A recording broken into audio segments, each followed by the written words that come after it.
And I'm in at one after. Yes, Dave, you are. Bob, greetings. Monday is over for the week. Julie, hello. Buenos dias, or buenos tardes, as we say.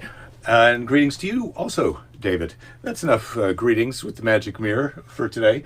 Lady Jerry, as we anticipated, I don't think will be in attendance for today's show. Oh, because she was off on a surf, epic surf this morning.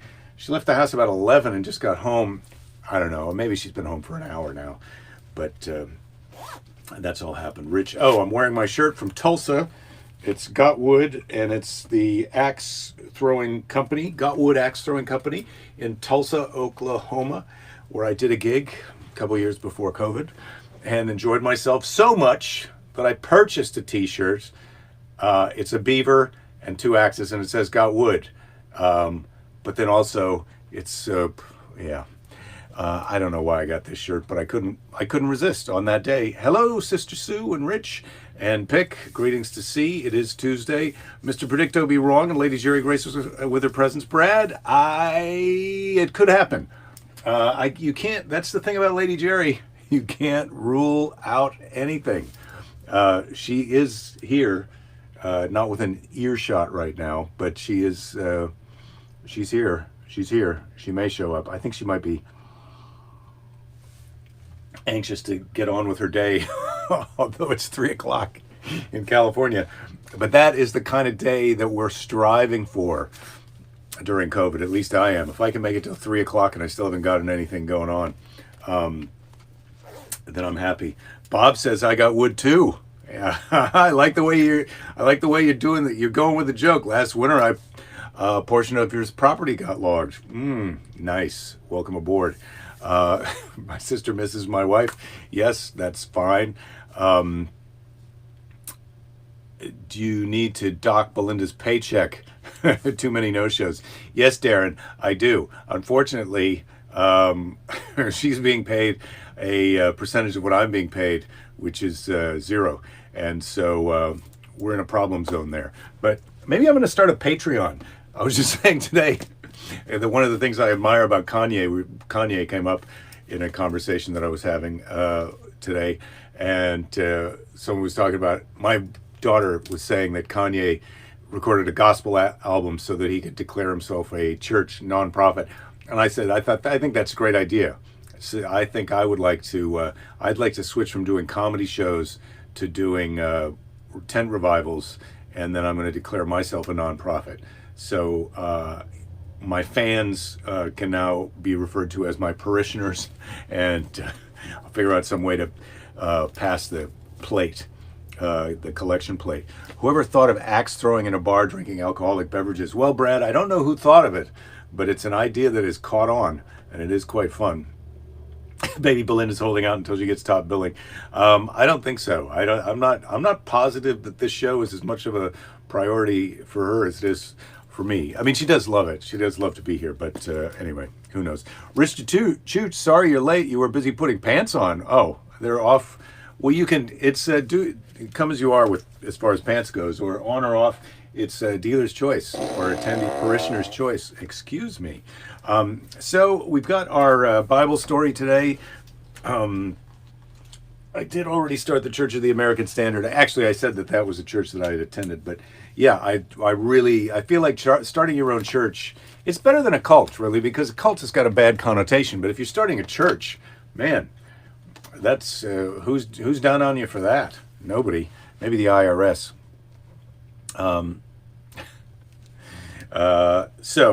Oh, I see what you're saying, Bob. I have a history of church activity if the IRS comes calling. Yes, well, I'm going to count on all of you to attest to how great my sermons are. And speaking of which, Tammy, hello. Yeah, love the Isaac. Are you ready? You are ready. Yes, Joan. It is Isaac and Rebecca time in today's Bible story. And I've read this already. So as you... Just last week on the Bible, we were talking about Abraham, formerly Abram, and he's in Canaan, right? That's where God told him to go, and he was going to sacrifice his son Isaac because God told him to, but at the last second, God intervened and said no. It's kind of a bad joke, but it doesn't seem to have hampered Isaac and Abraham's relationship. But now, as you know, the whole deal is Abraham was old when he and Sarah had Isaac, and so Sarah, this begins a little bit like Bambi. Sarah was dead. Doesn't say what happened, not in the children's Bible, but Sarah was dead. So that's Isaac's mother. Abraham knew he himself had not long to live. So he sent for his most trusted servant, and this is what he said: "My people are settled in Canaan, but I don't want my son to marry a Canaanite." Abraham's a little bit of a racist, but there's a lot of that going around in the Bible. So my people are settled in Canaan, but I don't want my son to marry a Canaanite. He says to the servant, "You must go to the land of my birth, and from there bring back a wife for Isaac." Now, all right, imagine if my parents sent off to Germany. Not that my father's from Germany, but one of my grandfathers. Anyway, so let's forget about. I don't think there's really anything wrong with the Canaanites, but Abraham's not into it. And so the servant set off for the city of Nahor. That's where you want to get your wife from, Nahor, in Mesopotamia. That's where it's at, Mesopotamia. Those girls from California girls are great, but these Mesopotamian women, nice. So he takes with it. So the servant takes a train of 10 camels laden with rich gifts, because if you're going to Mesopotamia for some ladies, you better bring along some gifts, because the ladies of Nahor don't work cheap. So he arrived outside the city walls in the evening when the women were gathering to draw water at the well. And there's no quotation marks about draw water from the well. So I'm assuming they're just, the ladies go out in the evening to get water from the well, presumably so that the men can shave in the morning, or I don't know, they're going to bathe the babies at night, or water for dinner. I'm not sure. So the servant he watched them, and he prayed to God for a sign. "Let her who I ask for water be the wife for Isaac." That's the kind of prayers that they're doing back in those days. Almost before he had finished his prayer, a young girl carrying a water jar came to take her turn at the well. Her name was Rebecca, and she was very beautiful. Just as a side note, if you're a servant, then I guess your boss is your master. So if your master sends you to the next town to get a wife for his kid, it's a good idea to come back with a beautiful one. The servant went up to her and said, "Will you let me drink from your jar?" he asked, which is a little bit forward. When the ladies are all at the watering hole together and you just walk up to a stranger and go, "Hey, can I have a drink from your jar?" Especially, this seems absurd during our current Varinus pandemic. But that's what he says. And she says, "Drink," she said, holding her jar out to him. And as he's drinking, she says, "And now I will fetch water for your camels as well." So, holy cow, this is the kind of lady you would want to bring back to your boss for a wife for his kid. Hello, Jen. I can see that you're here now. Glad to see you. Yeah, Abraham is like 100 years old. He can't go get his son a wife anyway. And his son, I don't know why Isaac can't go get his own wife. So the servant was overjoyed at Rebekah's kindness, and from a saddlebag he took a heavy gold nose ring and 2 gold bracelets of solid gold and gave them to her. So these are the kind of presents that you bring along. He's got 2 camels full of presents, but he's starting off.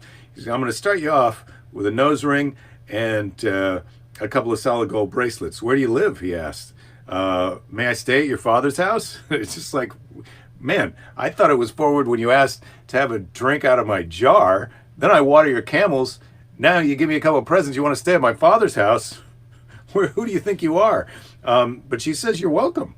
And then she hurried home to tell her family. Her brother, Laban, welcomed the stranger, not Laban, welcomed the stranger, and soon recognized that it was God's will that Rebekah should return with the stranger to Canaan. So Laban, not LeBron, Rebecca's brother, Laban, he knows that Rebecca's got to go back to Canaan to marry Isaac and save him from those Canaanite ladies. Get him a nice Lahore girl. So Abraham's servant, having sent a prayer of thanks to God, you got to do it, made gifts to Rebekah of gold and silver jewelry and beautiful embroidered cloth. He's got, and this is still, he's probably only one camel deep into 10 camels worth of gifts. The next morning, Rebekah said goodbye to her family and then set off with her nurse and servants for her new home. Hang on now. Rebekah has got a nurse and servants, but she goes to the water hole herself to fill up the jar. I've got some problems with the plot of this story, but let's go with it. So Isaac was praying in the fields at twilight when he saw the camel caravan approaching through the dusk. So Isaac I'm just going to go out and pray a little bit in the fields. I'll be back in time for dinner. But while he's out there, he sees the camel caravan approaching. Covering her face with a veil, Rebekah dismounted from the camel. The servant described everything that had happened, which I've just described to you. Probably he's in more detail because he wasn't working off of a children's Bible.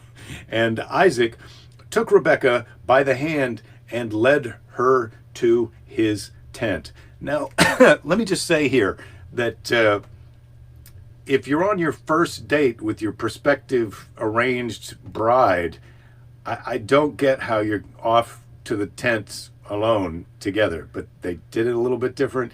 These are trusted God people. Also, it's Canaan. You can't trust any of the people there, so you got to get in your tent as soon as possible. Soon afterward, they were married, and Isaac loved his wife and was comforted by her for the death of his mother Sarah. So it's a good thing that Rebekah showed up just in time to comfort Isaac on the loss of his mother. And as we all know, that's what wives do. They replace your mother. Oh my God! This Bible story, it's a real corker. What are my takeaways? If you want a good wife, you got to go to Nahor, and also the Canaanite ladies. They're fun to party with. I got a good feeling about these Canaanite ladies. All right.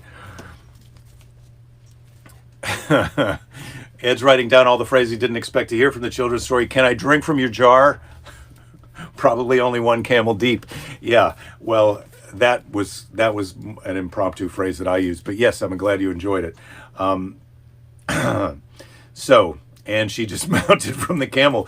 Boy, there's a lot of quality. I feel like these Bible story episodes are standalone and maybe released as a PBS special, or certainly will be prominently displayed on the website for my mega online church and Jake Fest tent of worship tour that we're going to be on. Bob says he saw some kick-ass tents in the desert when he went to Qatar. I bet so. I think I would like to. I've been shopping for tents because I think, well, we're in between the van or the tent or the car top tent. Anyway, lead. Oh, there's a lot of talk about getting into the tent. He said dismounted. Yep. All right. So what do we got? That was our Bible story from today. We've also got a letter from Grandma. We're halfway into this show. It's great. And I think we all remember this Christmas effect from yesterday's show. Oh, holy night, the stars are brightly shining, and it's time for a letter from Grandma. How about that for some impromptu singing? That's something you won't see on the road at the Tent Revival Show. Well, maybe you will. In today's letter from Grandma, there is a picture of me and Grandma. So like any good illustrated story. So this is me and my grandmother, aged 90, August 30th, 1988. And today's letter from Grandma is from November 18th, 1988. So this is just a couple months, this is me and my grandmother a couple months before this letter was written, if you'd like to take a look. I'm just trying to hold it. Lady Jerry is here. I'll come in a minute. You read the letter and then... Oh, she's going to come after the letter. I'm trying to hold it in a way that you can see it where it won't be reflecting from the... God dang it. Is it this light that's causing the problem? Yeah. There we go. Let's tune that light out a bit. There you can see Grandma and me. And it's hard to hold it the right way. But you can see that's Grandma and me. And here is the letter from Grandma. Lady Jerry is here. She's going to come in after the letter. She doesn't want to jump the gun. So this is from November 18th, 1988. So I'd be 28 years old at the time of this letter writing. And that is a young-looking me at 28 years of age. And my grandmother, a young-looking 90-year-old at that time. So she says, I wonder about your weather. I hope it's nice for Thanksgiving. It is damp and sort of misty here and cool. At least I am kind of cold. What are you having for Thanksgiving? We will be home alone because Pauline and Jake, that's my parents, are too far away to come here for us or for us to go to their house. We will probably go to church tomorrow, Sunday, although I am so cold when I get outdoors. Grandma's getting up there, and she was a very tiny lady, so she would get cold. The weather is damp today. Today we had soup, Campbell's soup, for dinner. It was good. Good. That's what they used to say about Campbell's soup. And she has put Campbell's soup in parentheses, and I don't know if that's a sad detail to you viewers, but they loved Campbell's soup. So then I had ice cream and an Oreo cookie, a few peanuts on top of my ice cream. A neighbor gave me a red geranium for my birthday, and it has 3 blossoms and some buds. Charlotte has a red geranium, and it has had some blossoms and also a pink one. Then just a leaf plant and a kind of Christmas plant. They are pretty even if they don't have blossoms on them. Have a happy Thanksgiving. So I do like that my grandmother refers to non-flowering plants as leaf plants. I don't know if that's if you remember that from your grandma. Did she call non-flowering plants leaf plants? No. And this is a photo of me and Grandma. I'm 28 and she's 90 years old in this photo. Oh, that's so sweet. Yeah. Look, you've got your arm around it. It's probably all she can do to hold you up. Yeah. Hello, everybody. Hello. Yeah, so there was a lot of... I didn't think you were going to make it. Mr. Predicto predicted that you wouldn't be here today. Oh, well, we know that guy. It's just he's wrong. always He's wrong. been on a bit of a tear, but he was wrong about that. Yeah, he's been right about some good things, but he was wrong about that. Oh, God, I spilled soup on my favourite pair of track pants, which I noticed the other day getting holes in them. Just super disappointing. That's how much I've worn them during COVID, and it's really a bummer because I like my tracksuit pants to last for at least 10 to 15 years, and I feel like COVID is. It's a bit sad when your tracksuit pants. Well, I don't have a lot. Well, I feel like at 10, 15 years we're going to be quite old. So what? I still want to be rocking these babies. I want to get you some new track pants. Well, I try to wear this, my clothes for, as long as I possibly can.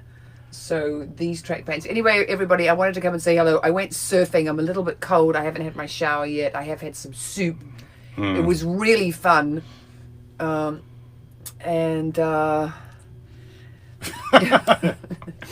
says, when Belinda stops in, everyone say goodbye. That's a little joke. Oh my God, that would be. Yeah, well, you could. I could handle it. So, hello, Joan. Hi, Scott. Dave. Hi, everybody. So, thanks, Sue. I love seeing. Oh shit! Happy birthday, Sue. My God, my birthday text is late. Happy birthday. Yeah, nice Kango, Dave is saying. Oh yeah, well my hair is so, because I surfed and then I went to Home Depot to buy some brooms. I was so I just sort of wandered around to Home Depot. I had quite a nice time, and then there was one guy who was helping me, and I said, hey, your mask has fallen down. He said, every time I talk, he says it falls down. But we had a nice time. But I do have to tell you something You had exciting. a nice time at the Home Depot. Well, I did, because I love the Home Depot. I was so relaxed. I love the Home Depot. I was so relaxed. Oh, I love it I was there. so exhausted because I haven't been surfing for 2 weeks, because we all know I've had some bottom injuries. So now that the bottom is healed, but I do have to tell you something exciting happened today. So, Oh, what is it? well, I already told you and Michael about the ride. So I'm on a wave, and it's nice size, and I'm going right because the wave is going right where I take off, and I look, and there's another guy coming left on it towards me, and he'd taken off, at least I would say he must have been at least 20, 30 yards. Who knows? I don't know how quickly we were coming together. But anyway, I went low and he went high, and we crossed each other perfectly and finished our rides. And then on the way back out, he was sort of looking at me and he said, it takes some real skill to be able to do that. I was like, dude, yeah, skills. That's what I'm known for. Mad skills. Seemed really easy to me. I mean, it's probably way harder if you're doing the top, because you really don't want that to go wrong for the person who's on the bottom. But it was beautiful out there, so it was so lovely to be back out. And then I just caught it before it got windy again, and that's it. See, Bob, Bob's wants credit for telling me earlier that you might be around more if I gave you top billing on the show. Bob, how well you know me. Yes, I am. Here's the problem in our marriage for us, and then in our family. We're all Leos, so we all want top billing. And I think I told you guys when Fanula was 2 and she was up in our bedroom after her bath one night, and Jake and I were blah, blah, blah, blah, blah, blah, talking a mile a minute, and Fanula got sick of waiting, and she just yelled out, me! And we were like, well, that could be our family battle cry. When one has gotten sick of the other two talking, they just yell out, me! So... Yeah, hello. There's a lot of talks about Home Depot, U.S. flags and T-shirts and no masks at some other Home Depots around. There was and one, also unstocked things. There was one what? There's no oven cleaner to be had. You can't get any, and we only clean the oven about every 3 years because I think it's too toxic. We just hose it out, don't we? We just put Ada in there with a brush on her. We go, come on. We don't. I'm kidding. Oh man, Ada does not go in the oven.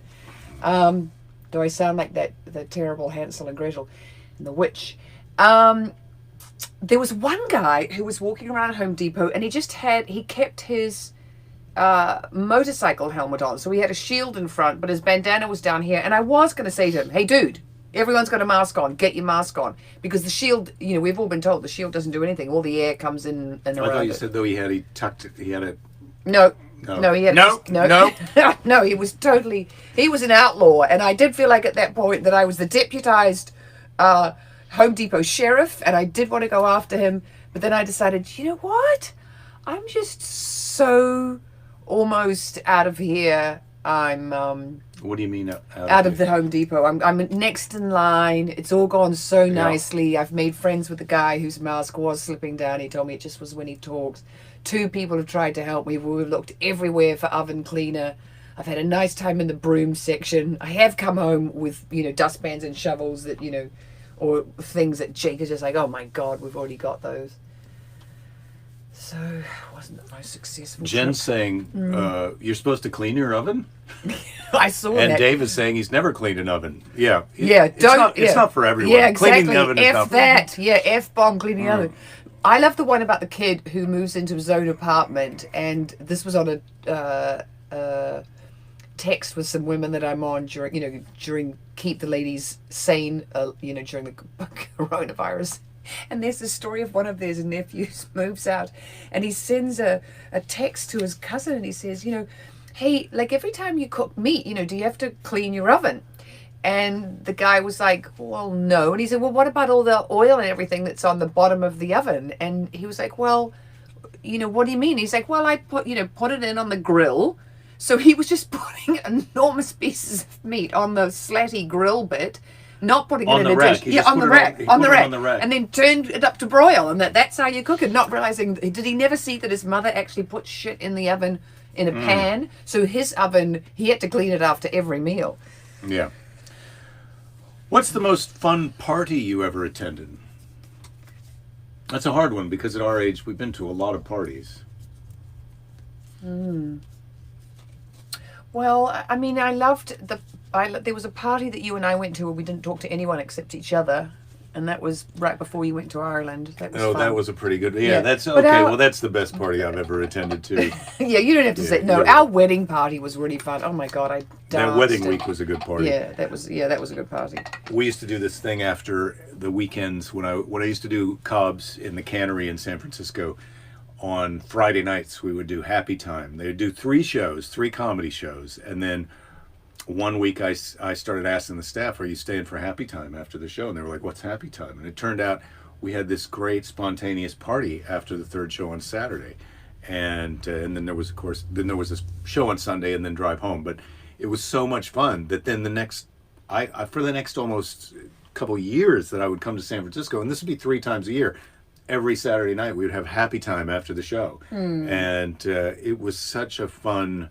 That's such a good name for a party too. Yeah, it was just one of those things, and I had all these sayings about if you don't happen to Happy Time won't happen to you, and if you're not doing it, you're undoing it, and it was just so much fun. And Tom, the club owner, had made this great playlist. We had so many good times dancing and cleaning. There is dancing and cleaning your I have oven. got one funny party story. All right, go ahead. So, me and 2 friends of mine who were men were in a house, and we had really loud music playing, and it was the summer, and so we had the door open, and we were being, silly and kind of out on the veranda and, kind of in. And then these people came walking down the street, and we lived on this hill, and they walked down, and it was 2 women and 1 man. And they opened the gate and they went, "Hello." And I went, "Hello." And we sort of, or no, maybe it was one of the guys who said, "Hello, hello," and they beckoned them in. And we had this hilarious 20-minute, the 2 women danced with the 2 men who I was with, the new guy danced with me. We had this thing where there was a telephone and we sort of like, "Oh my God, it's my wife. I've got to go." We were pretending that it was calling, and people were, then handing it off to each other. And it was this whole sort of like acting, dancing, have a drink, blah, blah, blah. And then they said, "Well, we have to go." And we were like, "Oh, it's been so lovely to see you again," and goodbye. And they danced off down the, the path and out the gate and down the street. And then I turned around to Gerard, I think that was his name, and I said, "Who were they?" And he said, "Oh, I don't know." I thought you knew that There when was just people who happened to be floating they down just the happened to street. be floating down the street, and they could see the 3 of us were having a really good time. And then it just happened to match that they were, 2 women and 1 man, and we were 2 men and 1 woman. So there were sort of dance partners, and we swapped. And we had this absolutely fantastic 20, minutes with them of our lives. We never saw them again. They never came by to say, "Hey, that was a fun, party. Thanks so much. We'd like to have another one of those." But it was just fantastic because, no one knew anybody, but we... I love a good 20-minute party. yeah, it was so good. There's a lot of good culinary delights going on. Dave is saying he had an epiphany the other day that he could bust up frozen steakums, toss them in the air fryer with frozen onions, peppers, and some shrooms, and make a Philly cheesesteak in 4 minutes. Sounds great.